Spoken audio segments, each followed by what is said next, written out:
Ladies and gentlemen, welcome back to the Long and Thick podcast, where we help you navigate the noise and cut through the bullshit in the health and wellness space.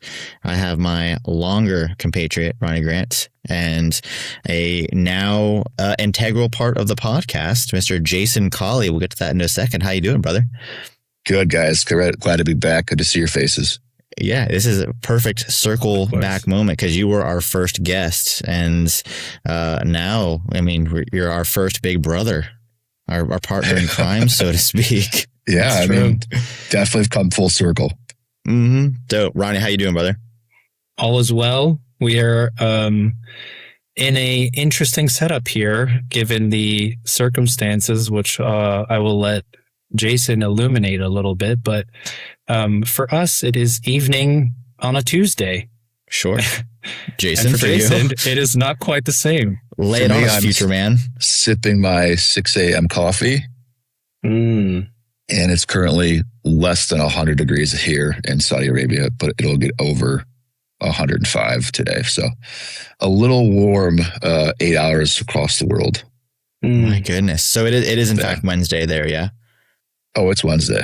Last time I checked, yeah. Future man. So a lot of things that we want to try to cover in this episode. The biggest one is we love your company. But even more now, it's very important that we are now welcoming the principal sponsor of the Long and Thick podcast, Mr. Jason Colley and PTU, PersonalTrainerU. Lay it on us, Jason. I mean, we got tons of questions for you this time, but what are your thoughts on that? And what are you leading with? I mean, I'm super stoked. Just from the first podcast, it was so natural and you guys gelled so well together. The conversation was something that, you don't see too often and that naturally on podcasts. I mean, I've been on a number, so I can confidently say that sometimes it feels more mechanical. And then again, both like just interacting with you guys. Ronnie, we've yet to meet actually physically in person, but I'm sure we'll get there. I know. That's bound to happen. But I mean, me and Daniel have had coffee. We've chatted at the gym, obviously. And I just feel that all three of us would get along together just naturally. And not only that, but the way you guys have such a dichotomy in terms of how you bring each a specific lens to fitness, to clients, and to training. And I knew that the program and the PTU is just a completely different lens in general, and focusing on kind of that perspective of letting people and showing people things from different viewpoints and different lenses was a huge concept that I knew was going to be close to PTU. So it just made sense because some podcasts take this kind of narrow lens and they always stay there, even though they're like interviewing different people. Mm-hmm. Your guys' different lens and different perspectives is constantly coming into play, and it makes this podcast just that much more, believable in terms of like the true oath and the true like goal of the podcast. And that's like, you see that and you're like, hey man, that would be freaking awesome to be a part of that. And, that's when I reached out and we've kept in contact and stuff like that. But that's when I was like, hey, this would be a great opportunity for PTU and maybe they'd want to take advantage of it. And you guys were like, yeah. And I was like, score. Yeah. No, we were talking about this. So we, not to spoil anything, but we have some other episodes in the pipeline that we actually got to talk about this very same thing coming up after this big reveal. And it really is like the perfect middle Venn diagram thing, between all three of us. And we couldn't be more excited about that. And it's principle to us that we always stay learning as well. And we want to be able to share that with as many people as possible. And yeah, this was a unique and very welcomed opportunity. I want to thank you for all that, by the way, Jason. Hugely appreciated. I know you mean it. Although we haven't met in person, I know you're not the bullshit type. And so that means a lot. But I do want to take a little bit of a step back for anybody who tunes in that is new, that hasn't listened to the first episode or hasn't gotten any other insight about you. Can you give us some of your story again in terms of your history and maybe especially through the the viewpoint of how it led you to what we'll get into with PTU and the development and all of that. Yeah, I think I can make that happen. I believe in you. Long story short, first, if you haven't watched the first episode of My Pretty Face, just make sure you go way back and watch that. I've probably aged and gotten some more gray. So sports, my whole entire life, yada, yada, yada. Played football, went to college, got some degrees in movement and training and those type of things. During that time, powerlifting, of course, being a meathead when I was in college, played sports, came out of that, continued to be a powerlifter. So I continued to do things on a extreme in terms of like strength training, loading. Did the same thing after I was done with powerlifting in terms of bodybuilding. So now I've kind of switched that focus and trained in a different way, but still at a very much extreme. And so with my degree and with that training experience, I started working with powerlifters because I found this niche just from my education and my experience where I was able to kind of create and find just different solutions for movement-based problems. And then so started training, again, having personal training clients, built a business. And through that time, I was involved with different mentorships, different ways of looking at fitness and movement through a clinical lens, through a meathead lens, through a general population lens. And I started to develop kind of my own way at looking at of things. And then eventually I saw people who were way more advanced and brought this different concept, which was the foundation of the course. And I just took everything that I learned and kind of put it into that and took my own lens of viewing that. So the original concepts and ideas aren't mine, right? It's very hard to have those original concept ideas, but the way we look at them and the way the lens is looked through specifically for personal training and trainers training their clients is kind of what I took and then how I blended it all together. And so that's where I started playing around with the education, playing around with the course, had an original run again, probably over a year ago now, did that with a good amount of people and had some really great results in terms of just their experience and the new things they saw and all the light bulbs going off in their head when they're like, holy crap, I know what this means when I see it now. And so me being kind of like the hard ass that I am, I was like, I can do a better job. So I took some time away, rebuilt the whole course, rebuilt the education, made it more time efficient in terms of the commitments for the clients, and then also made different opportunities for people who maybe couldn't be taught in person live, and then also they can do it now at take home and stuff like that. So that's kind of the massive 3,000 foot view perspective. Yeah, perfect. Very cool. I think that's the perfect summary there. Thank you. What would you say your ideal person to have join your course would be? Who is your ideal clients? What is the best case scenario for both educating and changing expectation? Yeah, I think from an educational perspective, it's that trainer or coach or therapist who's always willing to say, "Hey, I'm not the most, or I'm not the smartest person, right? I don't know everything, but I do know that I'm willing to be vulnerable and take an approach to learn something that could potentially be scary or could potentially be hard, and make sure that I use that for bettering myself as a trainer and bettering my clients." So just someone who's really open to being like, hey, I'm willing to learn. I'm willing to be new at something, which is scary for a lot of people because, again, a lot of trainers are just comfortable earning a paycheck, comfortable training their clients, comfortable doing the same thing day in and day out. And this course is probably not for them. It's probably more for that person who's like, I really want to be good at what I do. I really want to have an impact. And sometimes that involves me learning stuff at a maybe higher level, which can be scary. But I'm going to take that jump because I know it's going to be good for myself and for my clients and my career long term. Sure. Some of what we touched on in what was our original conversation comes up a lot as I'm thinking about the integration with the course. And I think you really nailed something important to differentiate between, which is the person who is like your most stereotypical trainer and they just want to show up and just do the thing with the person and then get the fuck out of there, and they're like done.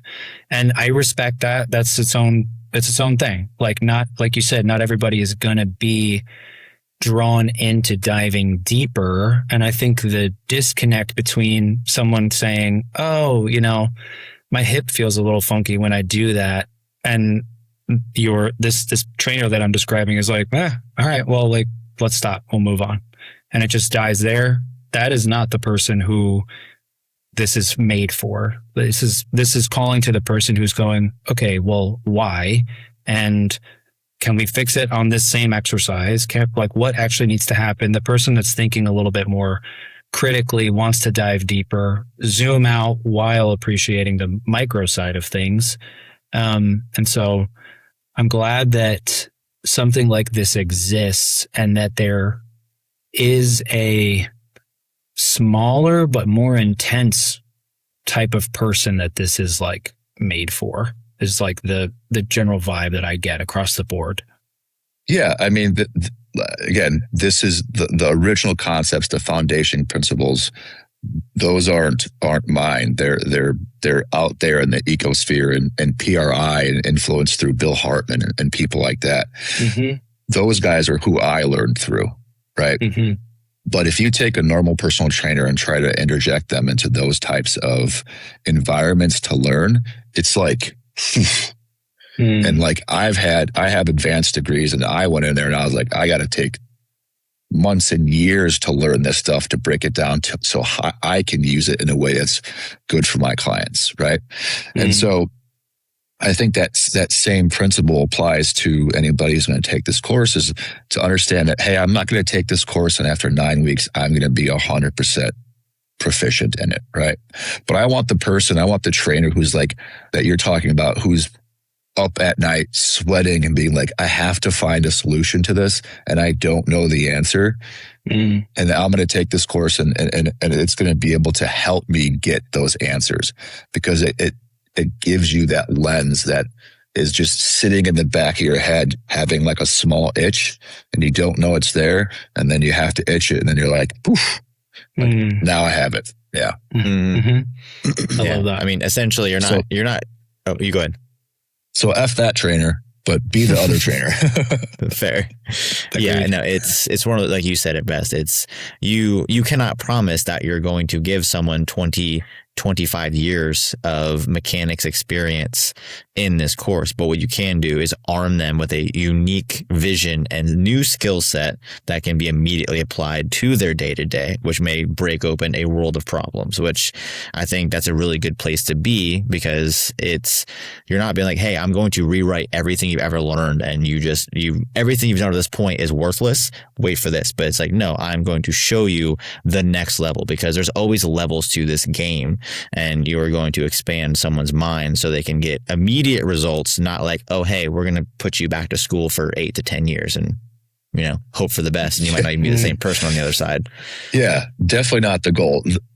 When I got some feedback the first few times I took I taught this course, and a lot of the feedback was, man, this really connected some other things that I've taken in terms of courses, and allowed me to see how those can be used even better, because now I have just a different perspective. So like general biomechanics course, teaching, just frontal plane movements, understanding those basic concepts of like biomechanics, the mobility, stability, and load paradigm, those things taught by personal training and movement specialists. This takes a deeper look. It understands how those specific things can even be layered on top of that. And so like you're just itching that layer a little bit deeper, and then it just makes things like mobility, stability, the different type of tools that you use in the gym. It creates a more efficient way of using them, which ultimately is going to get better results for your client and just make you more confident as a trainer. Yeah. Can you shed some light on some of the structure of PTU and the idea behind the blocks that exist, like why you put some of the stuff where you did, and as you mentioned, the expectation that someone takes any type of course ever, and then leaves and has instant mastery and can apply it and not fuck it up a little, get it wrong to get it right. Like, that's the beauty of starting to experiment with this deeper layer of stuff, is you just keep getting that feedback and you keep getting better and better at seeing how you can apply different things to different individuals. So what are those phases that people go through that will set them up ultimately for success as they exit and then start to be able to, utilize the new concepts or reminders or new approaches of previous existing concepts?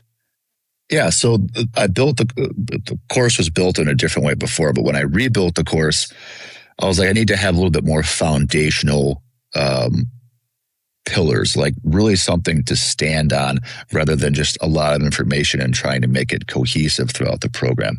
So this time the course is built around like 4 or 5 main pillars, right? And those pillars are broken down and you extrapolate all the information in relationship to themselves, but also in relationship to each other because they're integrated throughout the entire program. So you're not just taking like little bits of pieces about like structure and relative motion and gait and movement. And you're not just taking a little bit of pieces from each one. You're actually taking them as their individual parts, but also as the sum of themselves or the sum of the combined. And then you're taking that and you're looking at those pillars through specific lenses at the shoulder, at the foot, and at the lumbopelvic hip complex, so the hips. So you're now taking these principles, viewing them through individual structures, and then we're taking that combined, layering assessment on top of that so we can identify how we can see all this through the assessments, and then programming at the end where we're actually saying, okay, you've learned how to assess, you know the information, you know how to view it through this lens that we've created, and now we're going to actually take that and program through. And then through the entire program, we're actually getting, I've trickled down little bits of pieces of the assessment and the program. So that's like just kind of sprinkling in your mind throughout the modules. So you're like, oh, I got a little piece of this programming aspect. I got a little piece of this assessment aspect. So it's always kind of in the back of your head, and we can kind of foreshadow what we're going to see and how those things are going to be used later into the deeper ends of the program. Sweet. Very dope. Yeah. Because I think I came more from like I've taken tons of continuing education and courses, and I was like, how would I want something to be taught to me as a meathead, as someone who also loves to learn, but also someone who knows that like stuff is sometimes pretty scary and you could feel overwhelmed once this new material is coming at you. So like, I didn't want it to be too overwhelming, which is why I condensed it, but I also wanted to be like, hey, you guys are getting good value here, good bang for your buck. So I'm going to make sure I give you the juice and it's worth the squeeze. Hell yeah. Hell yeah. So in terms of that, and in terms of the overwhelm in learning something new or potentially taking an approach that is diametrically opposed to expectation, what you've learned so far, what do you think is the hardest part of this program for most people, and where do they tend to hit a wall?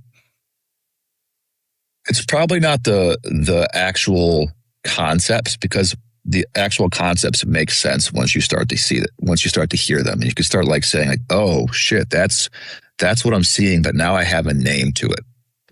I think what's difficult for people is probably the vernacular and the vocabulary, because they're just new terms and new things that they haven't correlated to what they've been seeing in the gym or what they've been doing. So they have to learn this kind of new vocab and what that vocab actually means and how it correlates to like the things that they see and the things that they do.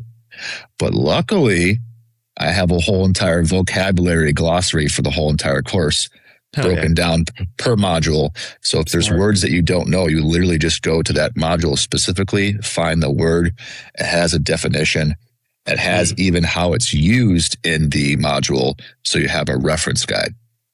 So that, and then the whole language aspect of just different models and different ways of looking at things. So like you'll see in the course, like there's different ways of looking at ER and IR through like an inhalation and exhalation lens, right? So like just knowing that one thing can have multiple iterations or different interpretations based on how you're using it in context.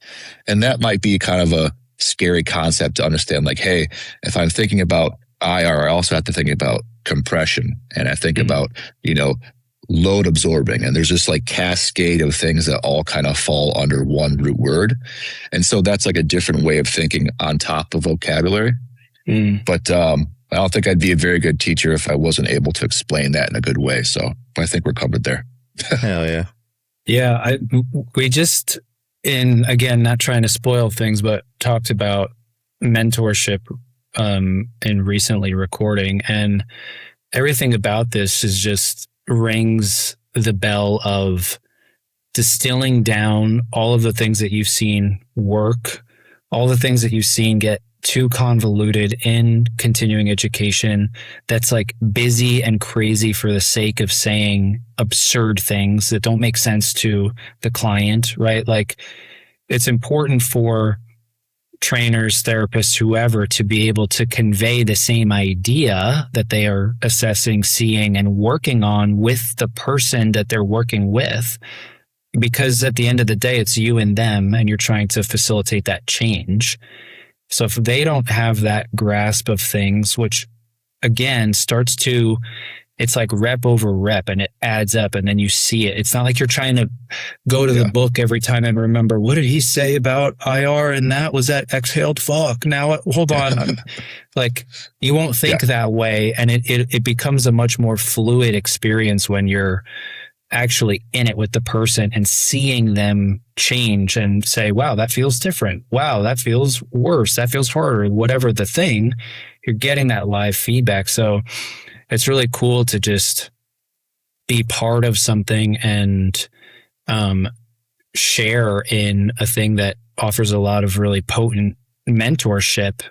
And it really bumps people ahead in a way that I think is very new. Like, a lot of these concepts, like you said, are not new, but they're becoming much more mainstream.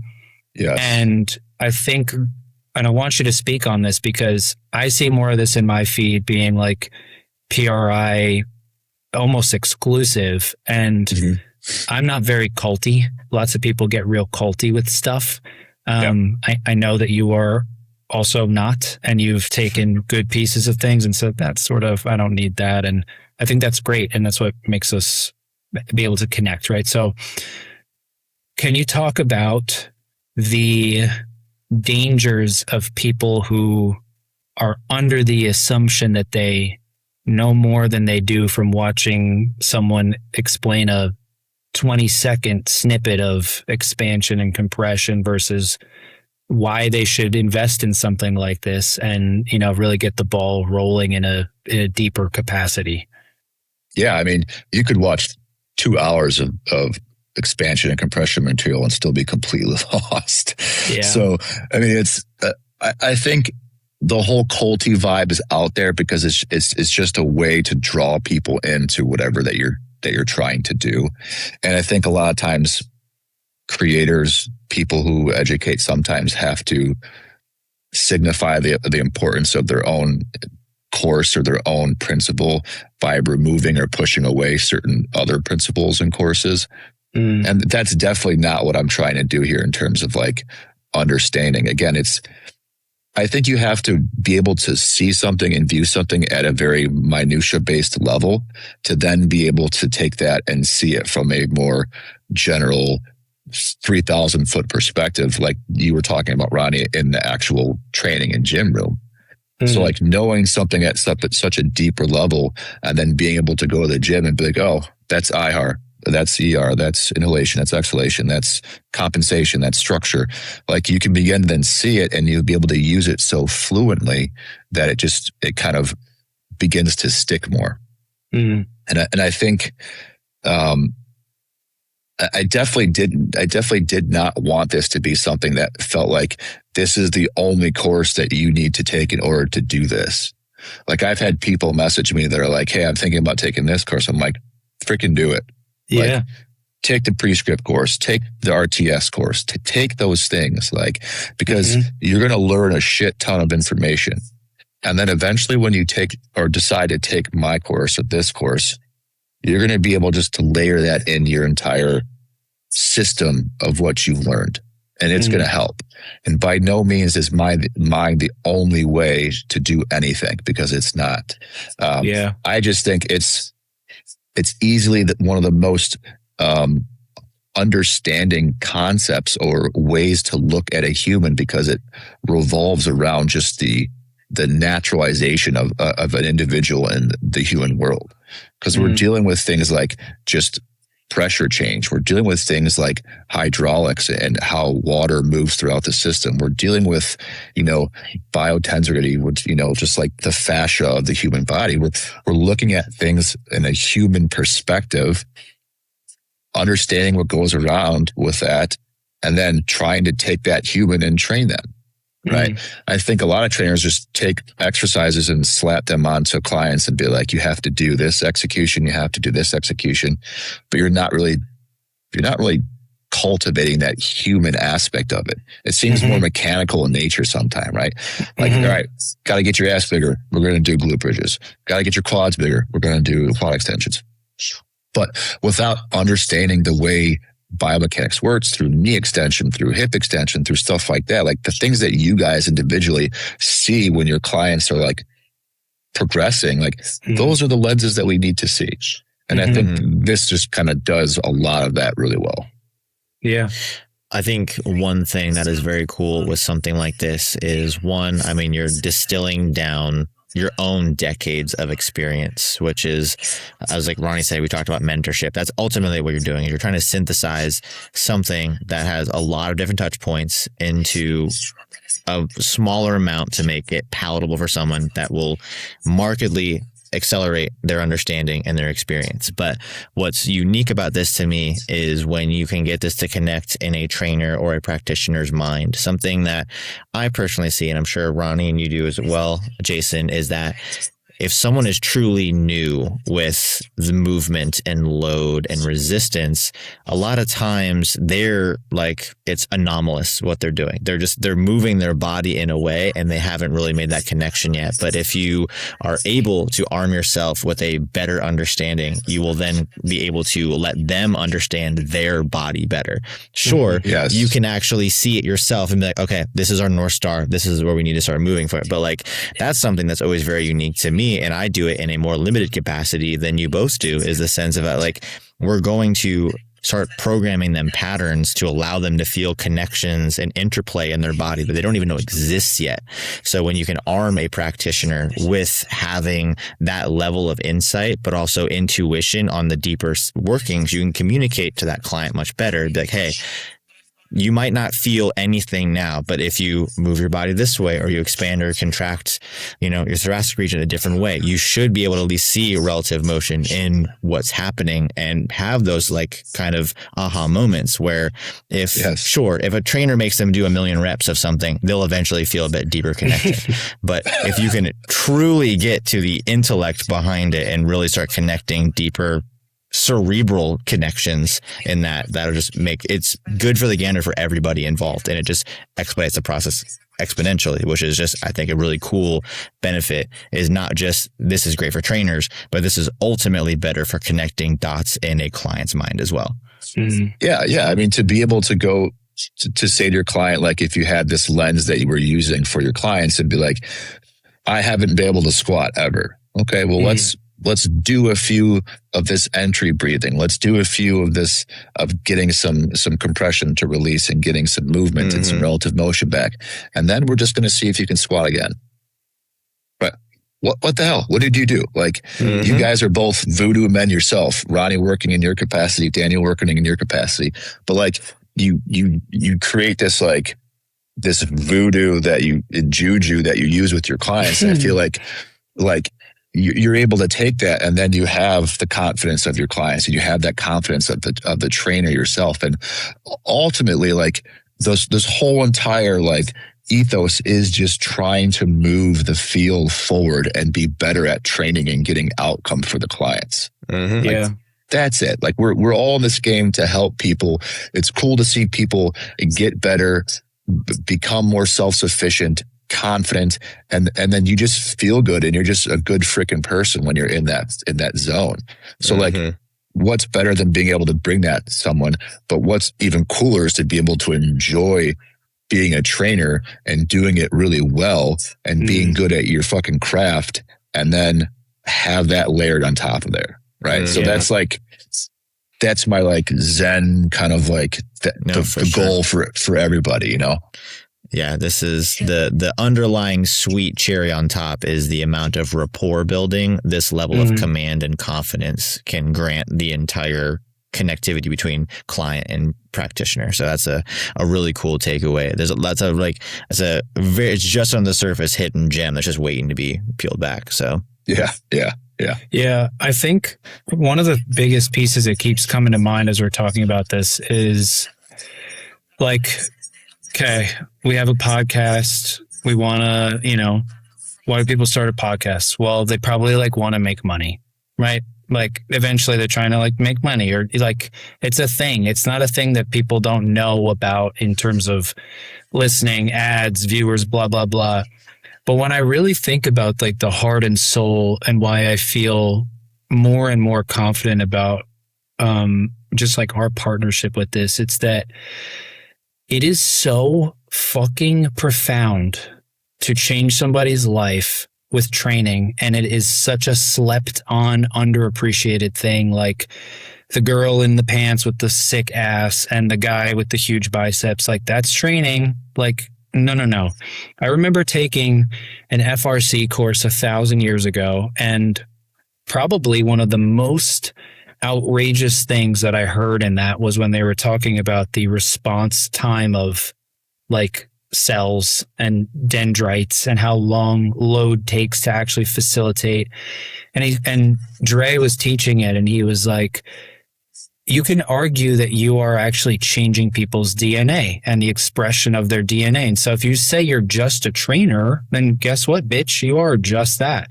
But if you go and dive into this, you really don't understand how life-changing you can be to somebody. And I feel very struck by this, especially recently. I just had an encounter with somebody who was, they had fallen and they were injured, and I was there.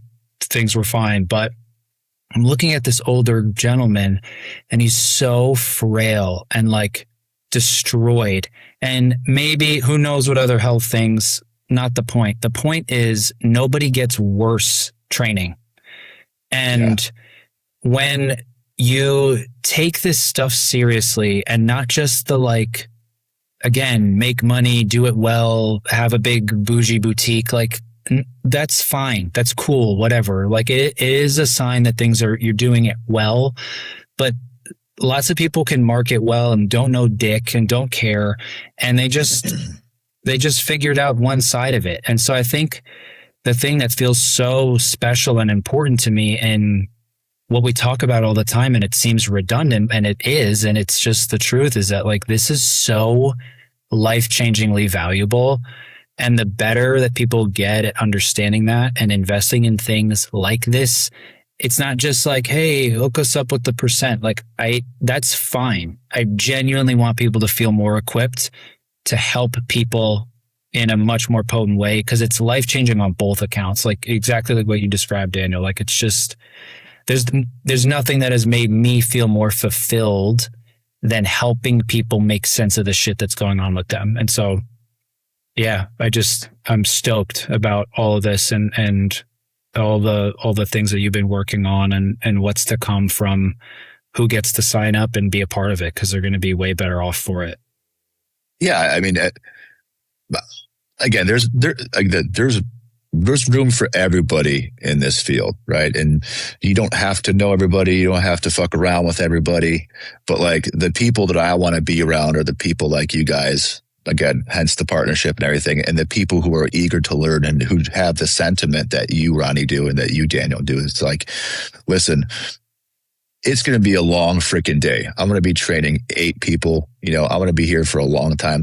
I want to be able to join this. And if I'm here for that long and I'm here making that money, I want to be able to at least get some good freaking results. Right. And I think like you said, yeah, you could have that just not just the deep stuff, but you want to really have like not just the surface level stuff, right? Mm-hmm. You don't just want to have like the good ass and the good biceps and stuff like that. Like, yes, that's good. And that's should be part of your goals if that's what you want. But like, yeah, I can get someone giant biceps, but I can also open up their posterior thoracic spine while they do that. And they don't even freaking know. Like half the time I'm doing this stuff with clients, they don't freaking know that I'm doing it. I'm just saying, do this in this way, and you're going to get your legs, and you're going to get your squat, and you're going to get your results and performance. But I'm getting mine, right? So I'm getting the way I want to do it too. So like, if someone's curious as to why they're doing certain, sure, I'll slap on an explanation in there and get nerdy with you for a little bit and talk dirty. But like, if they just want good biceps and to get jacked, like fine, but I'm going to get you jacked so you can actually move a bit. And I'm going to get you jacked so you don't go home. You're like, I can't get off the shitter right now. So like, that's where we take a little bit of what I want and a little bit of what my clients want, and then we just kind of gel it together. I will say anecdotally, I have worked out with Jason, and unfortunately, even though he promises that he will not hurt you to get off the toilet, I beg to differ. So we'll just call that transient and new for you. You would have trained a few more times before I left. You would have been fine. Yeah. That's fair. Oh, yeah. Dude. That's so fucking great, though. Honestly, that, like, again, that's the epitome of why this screams valuable mentorship, because anytime you take a new endeavor, right, like you're so stoked and trying to apply it and make sense of it and over explaining. But what you just said there is so profound, and I don't think people realize it until they've done a version of it. Like, you're getting somebody an outcome that they don't even know that they want, that you know is better for them. Like, that's fucking gangster. Like, yeah, like I have people call them like, oh, like, I don't know what we're doing, but I don't have this low back pain anymore. And you're like, really? You're like, crazy, dude. I wonder why. Thank you. No, so it's like, it's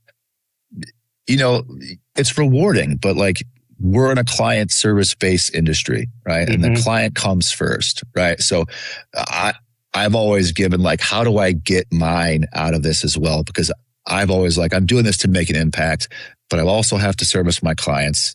So I have to get results. And there is a plug and play. Like, listen, if I could spend 2 hours with every client, just going psycho at their movement and being so like, informational and like layering it thick, like that would be great, but I would have 0 clients. No one wants any of that, right? So how do I sneak it in? How do I get it in there? Just sprinkle it in here and there. And then if God willing, I get that one client who's like, lay that lingo on me, baby. I want to hear it. You're like, yes, foaming at the mouth. Let's do it. Right. And like, that's the person that keeps you coming into the office every day. But of course the other clients do, but it's like those little bits and pieces that are just all part of the equation. Yeah. When someone really drinks the Kool-Aid and they're like indoctrinated, you're like, all right, we're gonna have some fun this week. Here we go. Right? Yes. For sure. Hell yeah. Yeah. And there's people like that who've taken the course too. So it's like, it's cool. Yeah. Totally. So this is a bit of a precursor. One, it's commemorating partnership, but this is also a great segue in terms of how you plan to roll this out. So give us some timelines on that. Yeah. What is it now? It's the 13th. How many days are in May? Yeah, for me. 31. 31. So we have just a little under 3 weeks to go, right? 2 and some change. So June 1st, everything launches. Right. So the platform's built. It's all done. We're just waiting for you guys to get off your ass and be like, this is for me. And then once that June 1st date hits, you have the live course that's going to be taught by me in person, which is an even different way of viewing this, because I've taught it a million times. And again, it just gets better each iteration. And then you also have that interaction with people who maybe know a little bit more, who maybe don't know a little bit more. And that's kind of why I chose the school platform to do this on, because you can have interaction consistently on there from me, from other coaches, from other trainers who maybe know a little bit more, can help out and stuff like that. And then you just continue learning, just not only through the live course and through the Q&A at the end of the week, but throughout the week as people are posting in there. So you have that live version, you have the take-home version or the self-paced course. If like you're someone who's like, hey, I ain't going to be able to make this, I'm a busybody. But in that self-paced course, you got all the same material, all the practical videos to watch to match that material. And then even in the self-paced course, you get to see my ugly mug twice a month to kind of help, create a little bit of interaction and answer questions and have a little bit of a cohort, just so you understand, what it is that you're seeing, see my face, make sure that, the person behind the course is actually real. And then we can kind of go from there. Right on. Incredible. Yeah. And if anybody has any questions about that, you just have them direct them to reach out to you, or what's the best way to get in contact with you in terms of someone's on the fence, like, I got a few things I got to figure out. How do they get a hold of you? And yeah, I mean, you could, Instagram's easiest. Again, Jason Colley PTU on Instagram has the course link in there. So we got a whole page that breaks down the course, the different options, what would be best for you, outcomes, the things like that. Honestly, if you want to email me, that's quick too, but you could always just use Instagram. And then you should ask questions. You should just never go right in and just be like, take my money, right? You want to understand you're getting value. And if that's what you need, and I will chat your ass off until you feel like you've made a confident decision. And if you don't, then you don't, and that's okay. But just don't buy it right away without understanding what you're getting into. I'm not someone that's going to bullshit you. Just like, if you have questions, ask. If you're scared, I've been there too, right? Let's have a conversation and let's make you feel comfortable taking it before you take it. Which is it's a good lead in too. So what do you wish more people asked you before they signed up? Yeah, I think, so I get the general questions about like, what's different, right? What's different than other courses. And that's kind of a loaded question without going into the whole dynamic of the course. But I think one of the most important questions is how is this going to change me as a trainer? I think I wish trainers asked that more, because if they're coming from the perspective of, I'm doing this to make myself better and create a change for myself and my clients, you'd probably want to ask how that's going to actually happen. Right. So how is this going to make me a better trainer? How is this going to make me better at getting outcomes for my clients? How is this going to make me continue to fall in love with movement and training throughout the next 10, 15 years of me doing it? Right. So that's the question I would ask if I was taking any sort of course, not what's in it, because there's always going to be useful information. There's always going to be nuggets. There's always going to be, how much is this course? Can I justify it? Absolutely. But how is this course going to actually touch my soul and allow me to like be better at what I do, enjoy it more, and get my clients the results? Yeah. That's right good. On. Fucking love Probably it. Good. I think that's great. Yeah. That's much more than most people will dish out. Yeah. Hell yeah. So Jason, is there anything that we did not ask you that you wanted to confer or share? Or I have another question that's less important and technically less relevant, although it's relevant to the podcast. But is there anything that we did not gloss over and that you're just kind of chopping on the bit, like, hey, I wish we would have touched on this?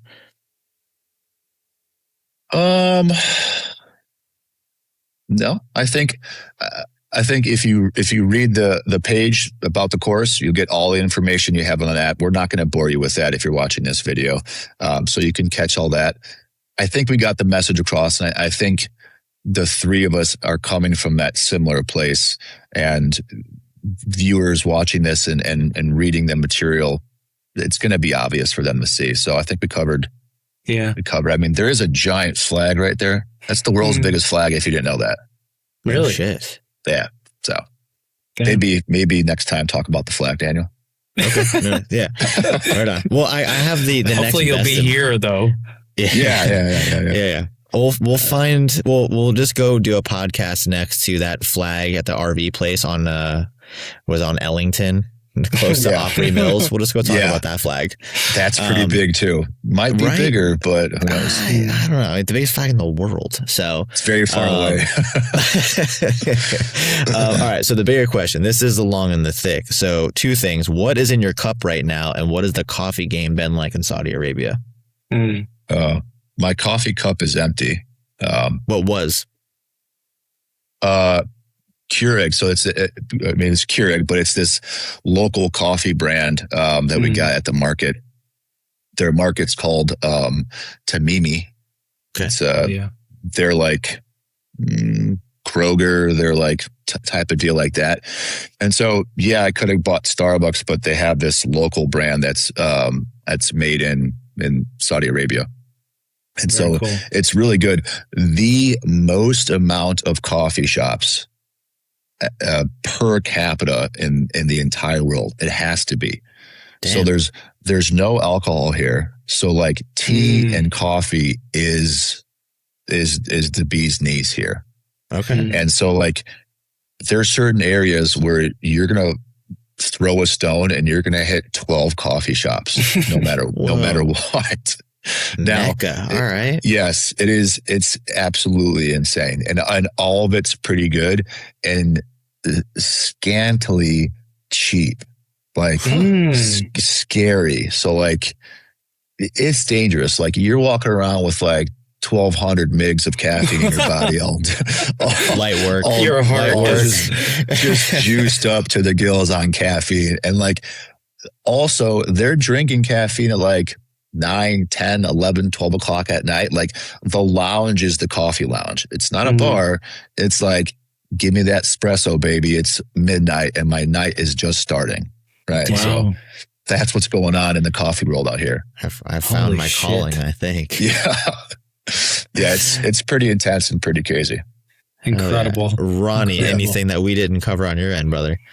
No, it's just so funny. You act like literally this whole episode, I'm having a thought, and then one of you says, essentially, I was like, that's where I was going to go. And then I was like, man, we haven't interviewed somebody twice. We can't ask the signature question again. We already, we could, it's just not the same. And then you were like, so I was like, God damn, this is actually tripping me out a little bit.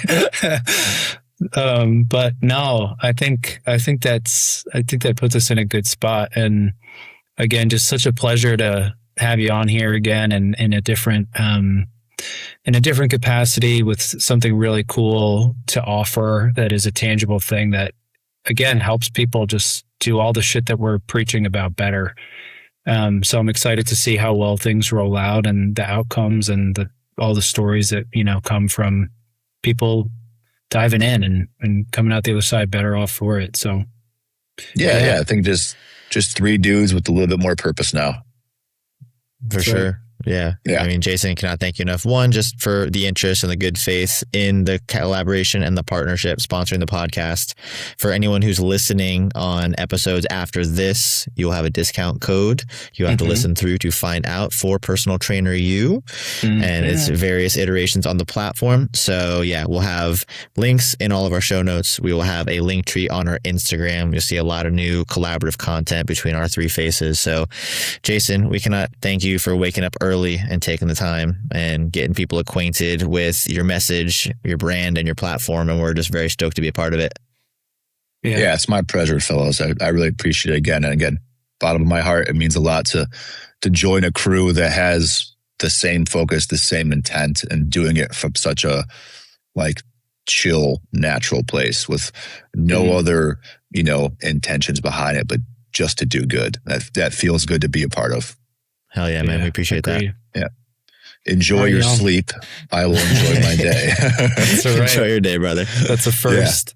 We'll catch you next time on the Low and Thick. Peace. Toodaloo.